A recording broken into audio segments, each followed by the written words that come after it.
Right then. Okay, final part of this talk through then.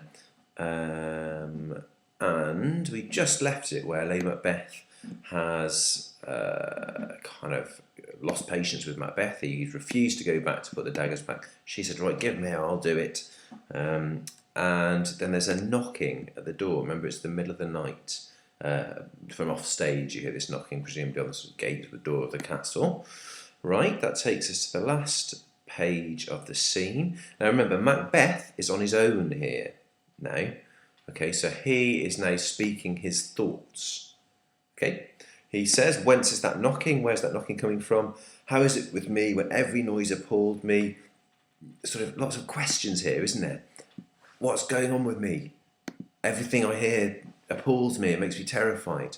What hands are here? He looks at his own hands. Again, lots of questions. What's that showing about his state of mind? Okay, so you've got Lady Macbeth on one hand. It's very clear, very direct about what she's saying. Give me the daggers, I'll do it, infirm of purpose. Whereas Macbeth is either spouting off poetry or he is asking loads of questions and kind of wandering around in a daze. So he looks at his hands. This is a good bit. Will all Neptune's oceans wash this blood clean from my hands? Will all the water in the sea, Neptune being the sea god, will all the water in the sea wash this blood from my hands? No. It's another question. No, this hand will rather turn the seas red. So rather than the green sea cleaning his hands, there's so much blood on them, it'll make the whole sea go red. Okay, interesting. And another point about hands. Yeah, and reminding us or preparing us for what happens later in the play with Lady Macbeth. Talking of which, here she comes, she's back. Great line. My hands are of your colour, but I shame to wear a heart so white. So my hands are now red like yours, but I'd be ashamed. How do they put it here? I'd be ashamed if my heart were as pale and weak as yours. How is she saying that? Is she saying that in a very strong, bitter, angry way? Is she aggressively standing over him? Or is she whispering it to herself in despair? She could even be saying it in a way that he can't hear. She could be saying it away from him. It's up to you as a director, and you can say in your essay, could be like this, could be like this, showing different sides, different potential to Lady Macbeth's character. Right, here we go again. I hear a knocking at the south entry. Retire we to our chamber. Let's go back to bed.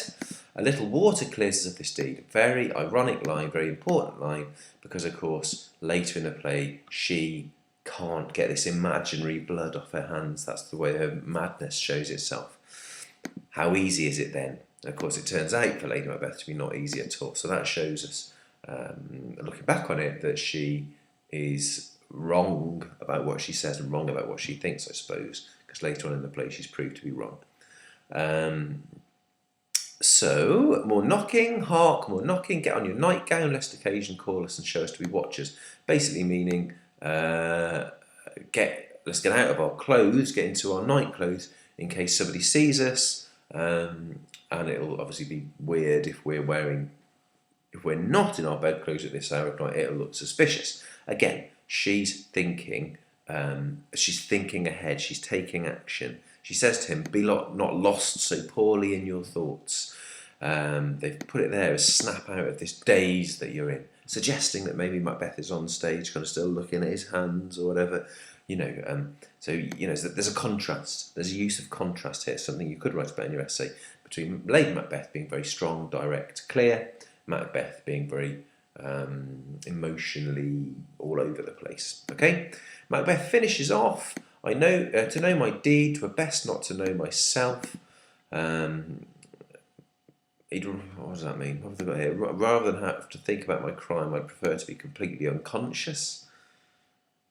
Is that what it means? I don't know if I'd agree with that, or it's not necessarily how I'd interpret it. To think about what I've done, I'd rather not think about myself. I don't know, something like that. Then he shouts out, or does he shout it? He could whisper it at the end. Wake Duncan with your knocking, with thy knocking. I would thou couldst, I wish you could. So he ends the scene with a very, very strong statement of regret. Yeah, he regrets doing it. I wish I hadn't killed him. I wish you could wake Duncan up. Very, very strong regret there. So you could talk about what that shows about Macbeth shows that he's sorry for what he's done, that he's full of regret, that he shouldn't have made Lady Macbeth talk him into it in the first place. The fact that it ends the scene is important. You could write about that as the way Shakespeare structures it. He ends the scene with this very clear statement from Macbeth, proving that he shouldn't have done the crime, or proving that he thinks he shouldn't have done the crime. Okay? You could also think about how they get off stage. On one of the versions that you'll watch on Charwell Online, he sort of grabs her, she grabs him and drags her off the stage. So now you've had a talk through of the scene. Hopefully you've made lots of notes on paper. Don't worry if you haven't. But you probably should do. You need to go through, find the quotations that you think you're going to use. But before you do anything else, Charwell Online. I'll just pause that. Down here to GCSE English Macbeth.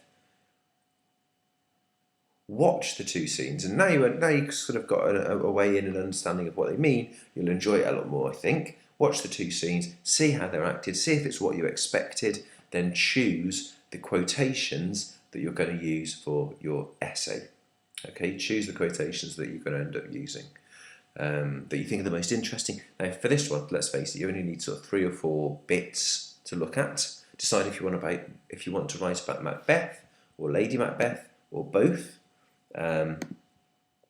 Choose the quotations. Remember all the PEE stuff, because of course back on Charwell Online you've got all the guidance up here, if it's ever going to go up there. Hang on. Here, the PEE stuff. So if you need to remind yourself what makes good evidence, watch the evidence video again. Okay, and then maybe I'll do one more film now of how to write a decent paragraph about this stuff. All right, brilliant. Off you go.